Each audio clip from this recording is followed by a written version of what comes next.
In the days of its infancy, the stunt performer's profession was pioneered by the daring and ingenuity of acrobats and circus acts.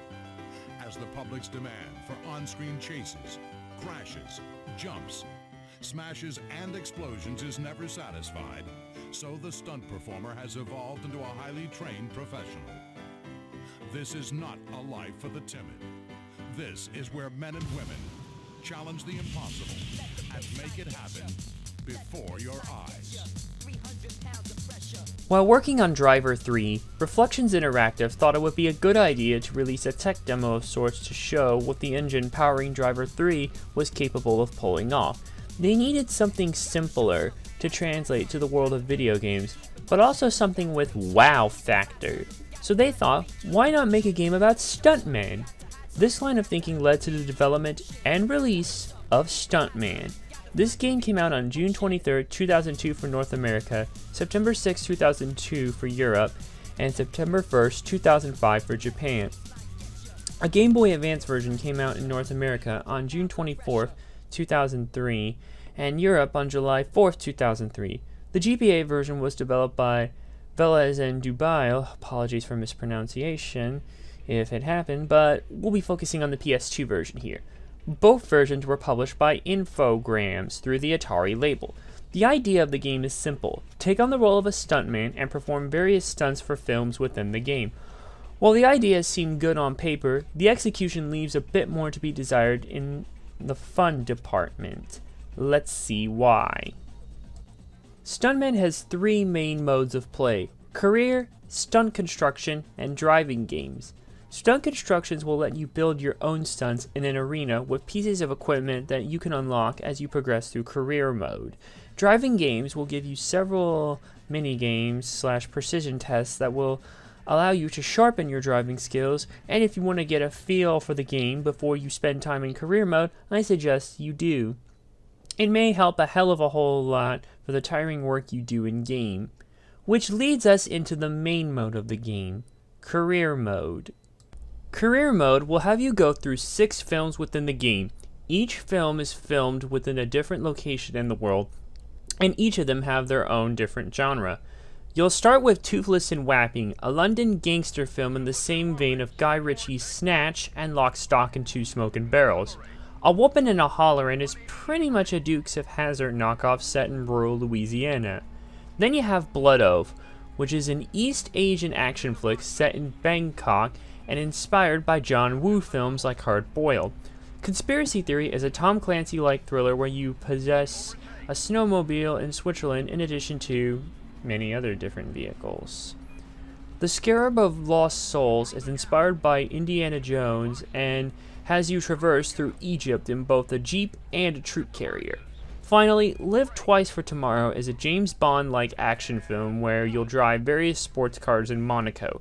In between films, you'll perform stunts in front of crowds at a stadium to break up the repetitiveness of filming stunts. At the start of the stunt, you'll have the countdown like an actual film set. The director will set you up, and as soon as he says action/go appearing on the screen after the countdown, you'll go. The director will call out various actions to you, such as e-braking at a specific spot on the chase, overtaking another car, hitting an object, where to go, and generally he'll give you an idea of what to do on a particular stunt. As you keep moving throughout the stunt, you'll have a timer running. You'll need to complete the various pieces that make up the stunt within the time limit. If you don't, you'll fail the stunt. If you go off the intended stunt path, you'll fail. If you damage your car or the chase car where necessary too much, you'll fail. Basically, don't screw up the stunt. Once you complete all the scenes, a trailer for the movie will play mixed with pre-rendered cutscenes and the footage of you doing the stunt. This sounds simple, but let's just say the tediousness of doing multiple takes in real life does not translate well into video game form. That's the main issue with Stuntman at its core, the difficulty. Like I mentioned, the tediousness of doing multiple takes does not translate well into video game form. In fact, it's rather frustrating. While the game does start off easy enough, as you get closer to the end of it, the difficulty really starts to ramp up. You'll be driving faster cars with not just less of a leeway on how much time you have, but also on how much you can complete without screwing up. It feels like, in a way, not only do you need to drive fast, but you need to drive well and fast at the same time, which is easier said than done. In the upper left-hand corner, you have a meter that keeps track of your progress. The top tells you how much you have left of the stunt, the bottom tells you how much you've completed of the stunt. The top will have a flashing bit for the portion of the stunt you are on. If you complete that bit successfully, it will stay green. But if you mess it up, like not hitting an object when need be or not going through gaps when necessary, that portion will turn red when transferred to the bottom. Minor parts, like what I mentioned, you have more leeway to mess up on, and they usually don't have big lengths on the bar. The longer the length, the more major the piece of the stunt is.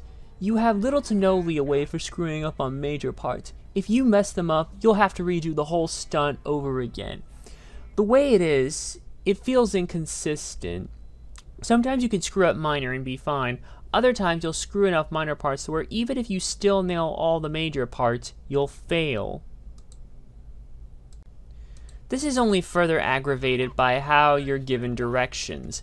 For example, when going near an explosion, sometimes the direction will tell you near the explosion. Other times, he'll just say, explosion, which is vaguer and more confusing. Sometimes you're not given a clear direction on where to go either.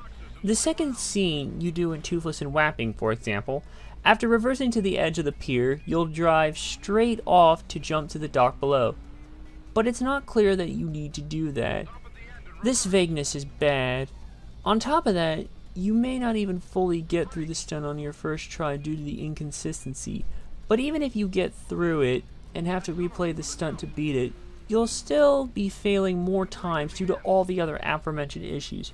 This is not exactly my idea of fun, and I'm not sure failing this many times until you succeed will appeal to a lot of people either. So while the gameplay does leave a bit more to be desired in the fun category, the game does at least control well. All the vehicles you drive in-game control pretty accurately to how they would in real life, and this is further enhanced by the excellent physics engine. This allows for jumps and other stunts to look close to how they would play out in real life. Generally, you have a pretty good grasp on the vehicles you drive, but driving on non-pavement roads will put you through the already difficult ringer. Although due to hardware limitations, some things don't quite happen, like if you hit a train, your car won't explode, but we can give a mulligan for that. In addition to controlling well, the game also looks well. Graphics are pretty good, given the time they came out. The models for the cars look pretty good, and some were even reused in Driver 3. Effects like explosions also look pretty good, and the environment's design are pretty good. Not only do you have the feeling that you are in interesting locations, but that they are also enclosed in a movie set. Sound design for the game is also pretty good on the whole. The music for each of the sections all have familiar motifs. Like in Live Twice for Tomorrow, you'll hear very Bond-like motifs, and so on and so forth. It does a good job of getting you in the mood for a particular in-game film. The game also uses a couple tracks from Overseer, Bass Trap in the intro, and Velocity Shift in the menu, and Bass Trap is also used in the driving tests mode. Both are good additions on top of the in-game score.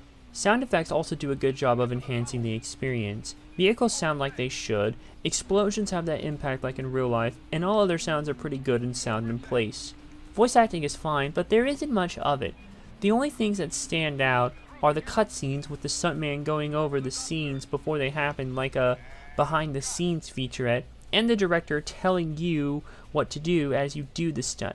It works, but hearing the director so many times after failing a stunt can be pretty irritating after a while. Speaking of behind the scenes, there are plenty of behind the scenes footage to check out when you're done with the main game. It does include a couple interviews with real stuntmen Vic Armstrong and Tommy Trouble, a making of video, a rolling demo, a commercial for the game, and for the hell of it, we also gotta get a Driver 3 teaser. And trailers for other Atari games, Splashdown and Superman. These are nice to look at in addition to going through the precision test and the create a stunt mode once you finish the main game. Stuntman is easily one of the most frustrating games I've ever played. While it controls, looks, and sounds great, the actual gameplay design of it all feels like a chore to play through due to the keep trying over and over again until you succeed design. While this game has given me a better appreciation of stuntmen and the risks they take in addition to having to do things over if they don't get it right the first time, this type of work did not translate well into video game form. I feel like in a way, if this game had more time in development, as opposed to being rushed out in a tech demo, i.e. have Driver 3 done first then this game, the actual kinks of the gameplay design would have probably been worked out to deliver a better experience, and the actual Driver 3 probably wouldn't have been such a train wreck of a game, at least according to Guru Larry in his Drivergate video. For those who want a hell of a challenge, you can find it here, but it's not for the right reasons. At least it's a pretty affordable game, otherwise you may want to steer clear of this game. I give Stuntman a 2.5 out of 5. Thanks for watching. If you like what you saw, click the big red button below to subscribe. Check out the other links in the description for more cool stuff, and check out the playlist on screen for more content. See you in the next video.